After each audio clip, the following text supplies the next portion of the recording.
And we are starting the new episode welcoming our newest villager, Einar, who I think is gonna be collecting food for right now. We're just gonna assign him some place to live first.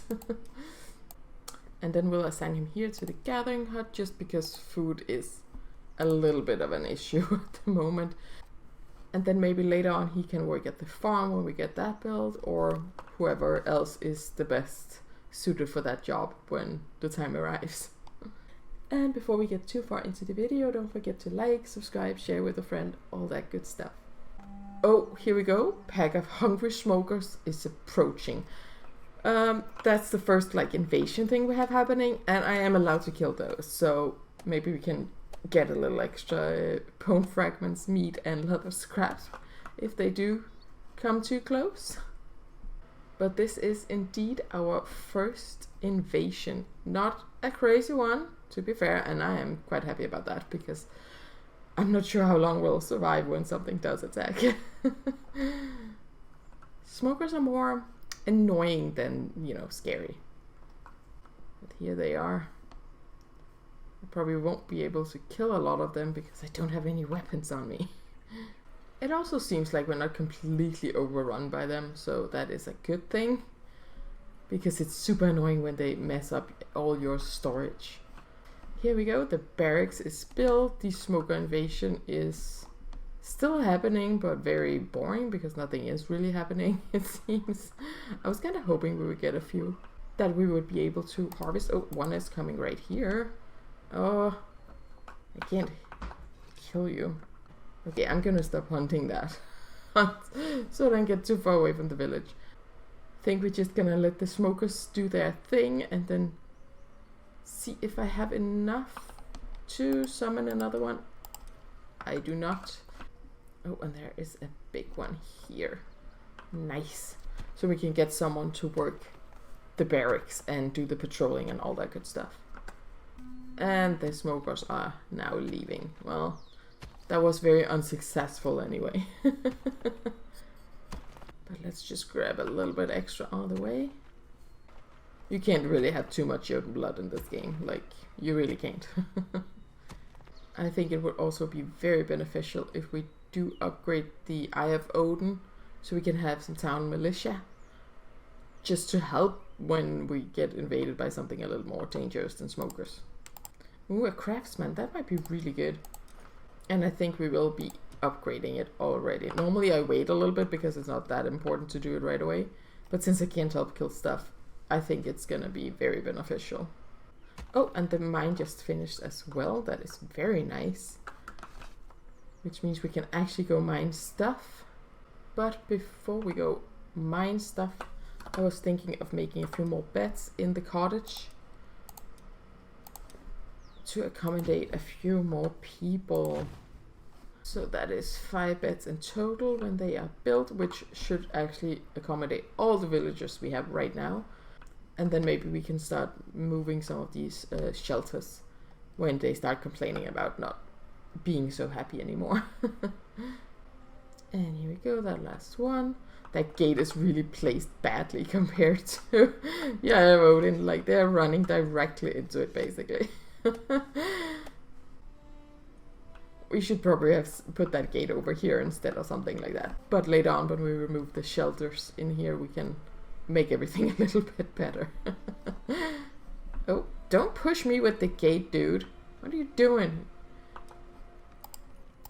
So, need 3 more for an extra villager. Oh, you guys are kind of getting a little too close for comfort. Oh, and here we go. Clara just joined us. And I can't assign you any place to live because we don't have an extra bed for you, but I am working on it.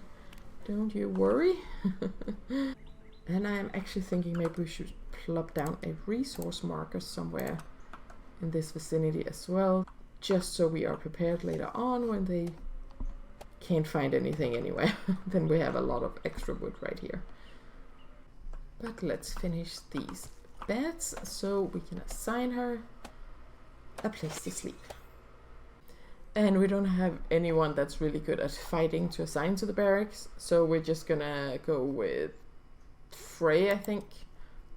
because we might want her crafting later on for something else when we build the next workshop.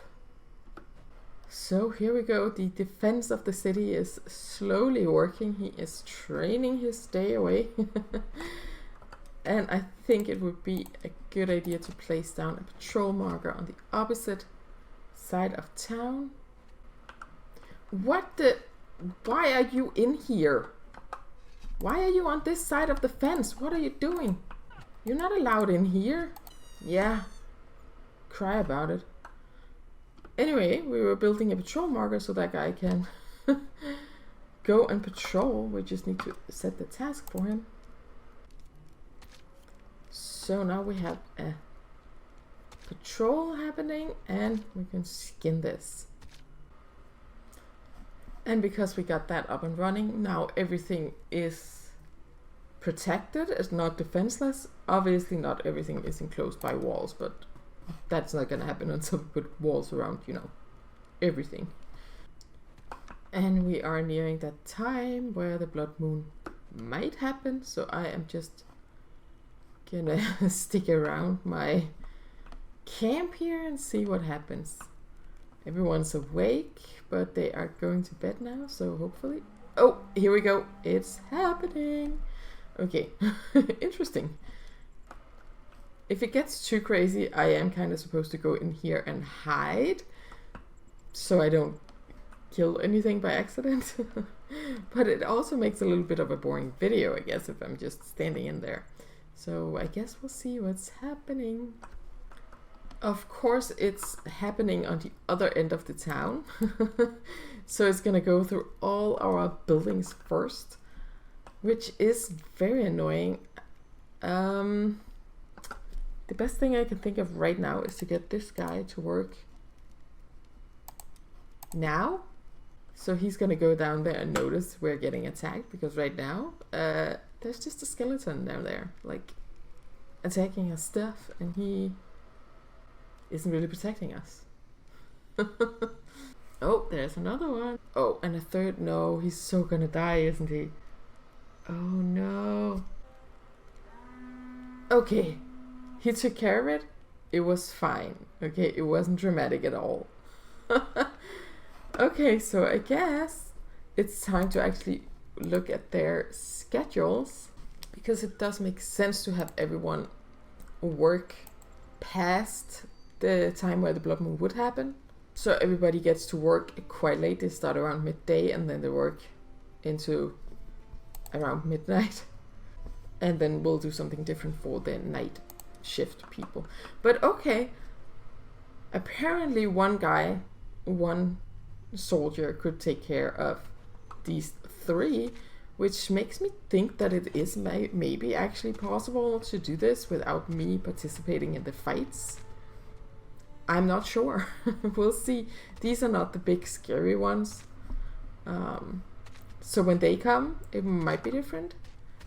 Oh, is this new that they actually help with the corpses? I don't think I've seen this before. Is this new? And then a hunter would probably help with this? Huh, interesting. And we did get an extra Jotun blood, which that's very nice. But it might actually be possible to do this challenge without me participating.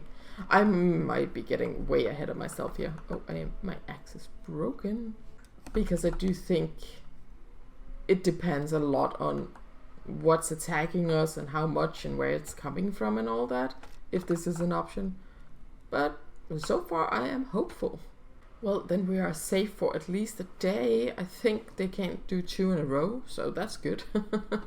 And let me just see about getting some more Jotun blood so we can get someone to work in the mine as well. The thing is, the more villages we have, the harder the blood moons and invasions will be. It scales. So I'm a little worried of summoning too many too fast, since, you know, that could be an issue. But so far it seems nice. I feel like around 20 villages is normally where it kind of ups the difficulty quite a lot. Another nighttime person. And steadfast resolve. I think I'm gonna go with this one because it's nice that they don't get the anxiety buff, because they can work in the mine without having issues with that when they get attacked by the creepy crawlies. But before we even start working in the mine or assign someone to do it, we do have a lot of stuff to prepare because we don't have any of the production buildings that goes with the mine, like the bloomery and the coal maker. And I was kind of thinking of placing them here, right outside the mine actually. Because if you look at our mini-map, the shoreline is right over there. So we could start building that way and get fishing up and running as well, maybe. But that requires a little bit of deforestation here because there's trees in the way, basically. And while we're chopping wood, Frederik decided to join us. Yay! And let's assign him a place to live so we don't forget about it, because sometimes I do forget about it for a little while. So you can help us build some stuff, I think. But for right now, go to sleep, have a good nap, all that good stuff. See you in the morning. And here we go. They survived 4. Yay, good for us. And most of the villagers are on the late schedule, so they won't actually start working until around midday. But our new guy is obviously just on the default, and we'll let him be that for a little while because it kind of makes sense to have someone built already during the day. Right outside our mine, we have some of these bigger rocks here that we can't get rid of for now, and they're kind of in the way because I wanted to go directly down to the shoreline like that. But I'm gonna try my best if we can make a path. I'm not really good with the terrain and all of that. Sometimes it messes up completely, but I will try if we can make this work.